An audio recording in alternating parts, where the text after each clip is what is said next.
మన ప్రభువును రక్షకుడైన యేసుక్రీస్తు నామములో మీ అందరికీ శుభములు తెలియచేస్తూ ఉన్నాను.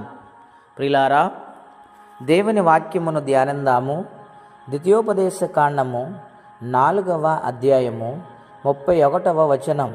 నీ దేవుడైన యెహోవా కనికరమగల దేవుడు గనుక నీ చెయ్యి విడివడు, నిన్ను నాశనము చేయడు. తాను నీ పితరులతో ప్రమాణము చేసిన నిబంధనను మర్చిపోడు. ప్రియ స్నేహితులారా, ఈ ఉదయకాల సమయంలో పరిశుద్ధాత్మ దేవుడు మనందరితో మాట్లాడుచున్నారు. నాడు ఇశ్రాయేలు ప్రజలు ప్రయాణమై వస్తూ ఉండగా మోషే గారు ఇశ్రాయేలు ప్రజలతో మాట్లాడుచున్నారు.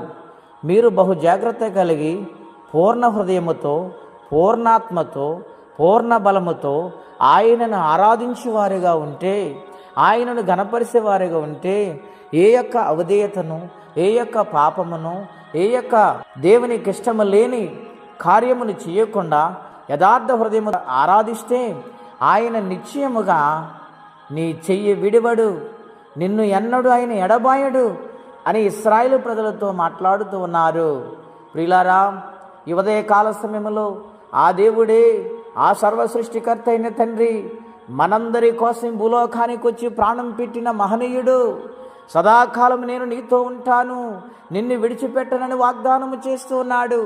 గనుక దేవునికి ఇష్టమైన జీవితాన్ని జీవించే వారిగా మనం ఉండాలని ప్రభు పేరిట మనం చేస్తూ ఉన్నాను. కడవరి దినాల్లో ఉన్నాము. దేవుని రాకడ సిద్ధముగా ఉన్నది. గనుక ప్రతినిత్యము కూడా ఆయన చెయ్యను ఎన్నడూ విడిచిపెట్టొద్దని భక్తి శ్రద్ధలతో జీవించాలని ప్రభు పేరిట మనం చేస్తూ ఉన్నాను. దేవుడు వాగ్దానము చేశాడండి. ఆ వాగ్దానములు వారి ప్రయాణము జరుగుతూ ఉంది. వారికి హెచ్చరికలు వస్తూ ఉన్నాయి. ఎన్నోసార్లు వారు తప్పిపోయినప్పుడు దేవుడు వారిని మరల సరిచేసి మార్గములో నడిపించారు. ఆయన విడిచిపెట్టలేదండి. ఒక తల్లి తన బిడ్డ నడుస్తున్నప్పుడు, తప్పటడుగులేస్తున్నప్పుడు ఎక్కడ పడిపోతాడు నా బిడ్డని 2 అడుగులు 3 అడుగులు వేసినప్పటికీ పడిపోతూ ఉంటే చెయ్యి పట్టుకొని నడిపిస్తూ ఉంది కదండి. అలాగే దేవుడు ప్రతినిత్యము ఈ యొక్క సంవత్సర కాలములో మనల్ని నడిపించారండి, మనకు క్షేమమిచ్చారండి. గనుక ఆయన ఎన్నడూ విడిచిపెట్టకుండా మన జీవితాన్ని సంపూర్ణంగా సమర్పించుకొని ఇంకా రక్షణ లేని వారి కోసము భారము కలిగి ప్రార్థిందాము. దేవుని రాజ్యము కొరకు ప్రయాసపడదాము. అట్టి దీవెన కాపుదల పరిశుద్ధాత్మ దేవుడు దయచేయునుగాక. ప్రార్థన. పరిశుద్ధుడు అయిన మా తండ్రి, ఘనమైన మీ నామం కొరకై వందనాలు. ఈ ఉదయకాలం మాకు వాగ్దానము చేశావు.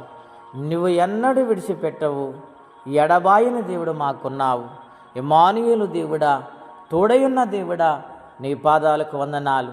ఎల్లప్పుడూ నీ సన్నిధిలో భక్తి శ్రద్ధలు కలిగి, భయభక్తులు కలిగి, నీ చేయి పట్టుకు నడుచుకునే భాగ్యం అందరికీ మీరు అనుగ్రహించమని, ఎవరే కష్టముల బాధలు ఇబ్బందులు ఉన్నారు వారికి నీ సహాయం ఇచ్చేయమని, ఈ దినమ దీవెనకరంగా మార్చమని యేసుక్రీస్తు వారి పుణ్యనామములో ప్రార్థించి వేడుచున్నాము తండ్రి. ఆమెన్.